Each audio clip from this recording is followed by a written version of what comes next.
आज India live में आपका स्वागत आहे।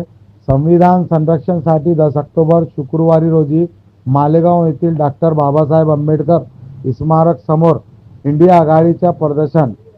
सलीम रिजवी, मालेगाव। मास इंडिया के साथ शफीक खान की रिपोर्ट। पहली मर्तबा नहीं है। नथुराम गोडसे ने महात्मा गांधी साहब का को शहीद किया, उन्हें कत्ल किया। ये नजरिया एक लंबी सोच और एक लंबी प्लानिंग के साथ में चलता है। ये लोग कभी संविधान को मानने वाले थे ही नहीं। इन्होंने आज 100 साला जश्न मनाया।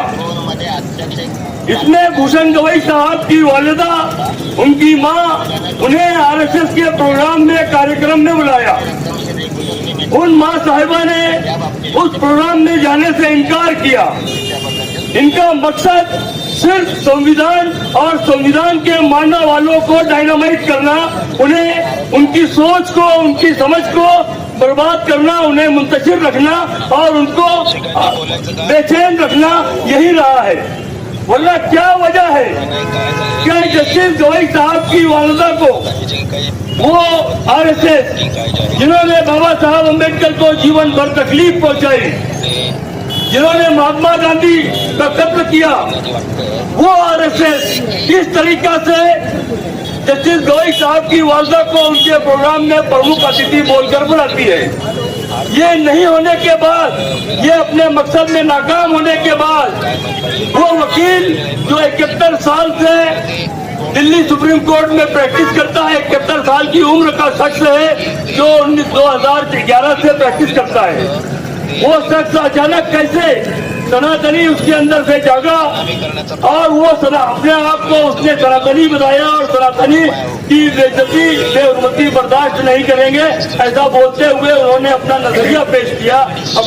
अपने आप को हिंदुस्तान की नजर में लाने के लिए और संविधान प्रेमियों को नीचा दिखाने के लिए इस किस्म का एक्ट किया गया, इस किस्म की कार्रवाई की गई। दोस्तों, ये जिस तरीका से तमाम संस्थाओं को ईडी, सीबीआई और जो दीगर जो संस्थाएं हैं, उन संस्थाओं को बर्बाद करने के बाद, उन संस्थाओं को तकलीफ पहुंचाकर उसने अपने नजरियात के लोगों को बिठाने के बाद सिर्फ एक ऐसा अदारा बचा है हिंदुस्तान में, जिसे हम लोग, आप लोग सुप्रीम कोर्ट कहते हैं।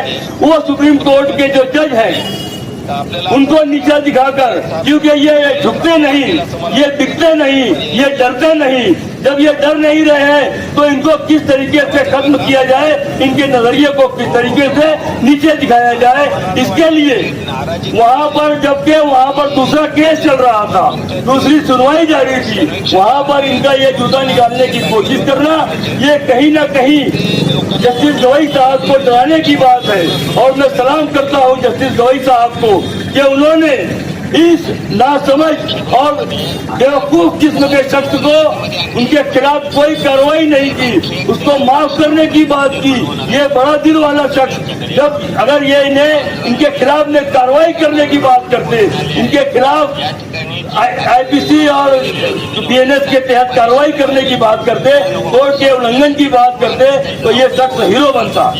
मैं जस्टिस गवई साहब को सलाम करता हूं और उन तमाम जस्टिस गवई के चाहने वाले लोगों को और उनके मानने वालों को, हिंदुस्तान, सेकुलर हिंदुस्तान को मानने वालों को मैं सलाम करता हूं कि उन्होंने जिस पुरअमन तरीके से, जिस शांति से इस किस्म के मुजाहरे किए, इस किस्म के मुजाहरे पूरे हिंदुस्तान भर में जारी है और ऐसे मुजाहरे होते रहना चाहिए। आप जिंदा हैं, ये दिखना चाहिए, आप जिंदा हो और हम जिंदा हैं, ये तमाम हिंदुस्तान को बताना है, ये तमाम दुनिया को दिखाना है। इसके लिए हम लोग यहाँ पर आते रहते हैं, अपने एहतियाज दर्ज कराया और आप तमाम ही लोगों ने अपना वक्त दिया। इसके लिए मैं तमाम हिंदुस्तान प्रेमियों को अपनी जानिब से, मेरी पार्टी की जानिब से, राष्ट्रवादी कांग्रेस पार्टी शरद चंद्र पवार साहब की जानिब से मुबारकबाद देता हूं और उस राकेश नामी वकील का निषेध करता हूं और सत्कार करता हूं और इस तरीके से अपनी बात को मैं खत्म करता हूं। जय हिंद, अल्लाह हाफिज।